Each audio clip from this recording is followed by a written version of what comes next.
अस्सलाम वालेकुम। देखिए, मैं प्राइवेटाइजेशन के बारे में अक्सर बात करता हूँ। इस बात को आप समझ लें कि ये प्राइवेटाइजेशन या तो हमारी कमर को तोड़ेगी या हमारी कमर को मजबूत करेगी। स्टील मिल की जो प्राइवेटाइजेशन 2006 में जो सुप्रीम कोर्ट ने कैंसिल की थी, उसकी हकीकत ये है कि उसमें 4,500 एकड़ ज़मीन की पैसे नहीं दिए गए और वो ज़मीन जो है वो नए मालिक को इंतकाल यानी कि ट्रांसफ़र कर हो रही थी। तो किसी ने कंप्लेन कर दी तो वो काम रुक गया। 4,500 एकड़ की ज़मीन जो है वो स्टील मिल में नए खरीदार को जा रही थी बगैर कीमत वसूल किए हुए। ये भी पीआईए में हो रहा है। प्राइवेटाइज करें कि उसका बगैर ये कंपनी हम चल नहीं पा रही हैं। लेकिन पीआईए में जो प्राइवेटाइजेशन हो रही है उसमें ये हो रहा है कि इसके जो कर्जे हैं 600 अरब रुपए यानी कि डॉलर्स में 2 अरब डॉलर से ज़्यादा, वो अवाम पर डाल दिया है।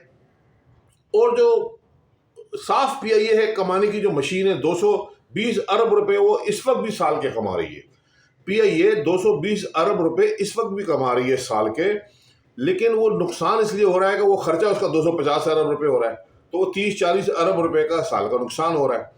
तो जब इन्होंने वो कर्जे इसमें से निकाल दिए, जो खर्चे आ रहे थे वो निकाल दिए, अब जो वो 220 अरब पीआईए कमा रही है अब उसके खर्चे बहुत कम हो जाएंगे, तो वो पहले दिन से ही जो है वो फायदे में होगी, प्रॉफिट में होगी।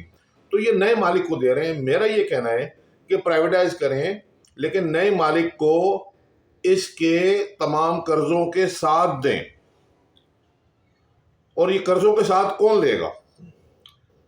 कर्जों के साथ मुलाजमीन लेंगे। देखें, इस बात को समझें, मुलाजमीन ही इस कंपनी को चलाएंगे। सेठ आएगा तो मुलाजमीन ही से काम लेगा, सिर्फ इनका काम करने का माहौल चेंज हो जाएगा।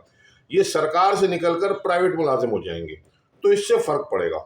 तो ये जब इनके हवाले कर दिया जाएगा मुलाजमीन के, तो उससे ये फायदा होगा कि ये एज इज वेयर इज की बुनियाद पर इस कंपनी को लेंगे।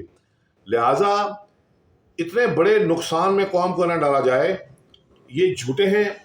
इन्होंने हमेशा इससे पहले भी जो प्राइवेटाइजेशन हुई है उसमें कौम का नुकसान किया है।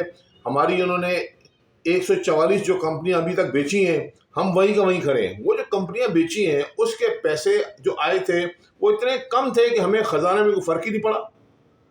हमने 144 कंपनियां बेची हैं। तो ये प्राइवेटाइजेशन गलत तरीके से हो रही है। इसको पीआईए को मुलाजमीन के हवाले, जिसको हम कहते हैं मैनेजमेंट के हवाले किया जाए, मैनेजमेंट के हवाले किया जाए प्राइवेटाइज करके। इस सूरत में नहीं, इस सूरत में तो वो मेरा मतलब है कि हुकूमत में रह कर तो मुलाजमीन के हवाले किया जाए तो कुछ नहीं कर सकते वो, क्योंकि कानून इतने ज़्यादा हैं कि उसमें बिजनेस चल ही नहीं सकता। लेकिन इसको प्राइवेटाइज करके मुलाजमीन के हवाले किया जाए और इसको मैनेजमेंट के हवाले किया जाए, और ये सारे कर्जों के साथ एज इज वेयर इज की बुनियाद पर, तो इंशाल्लाह ये 80% चांस है कि कंपनी चल पड़ेगी। जब आप किसी और को देंगे तब भी 80% चांस ही है।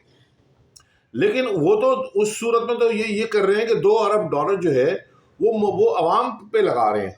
पीआईए का जो कर्जा है वो अवाम पे क्यों डाल रहे हैं? देखें ना, इन्होंने जो पीआईए 2 बनाई है वो गवर्नमेंट को ट्रांसफर कर दी है। इस बात को आप लोग समझें, ये बड़ा ज़रूरी है। और इसमें बहुत ज़्यादा घपला हो रहा है, इसको नहीं होना चाहिए। शुक्रिया।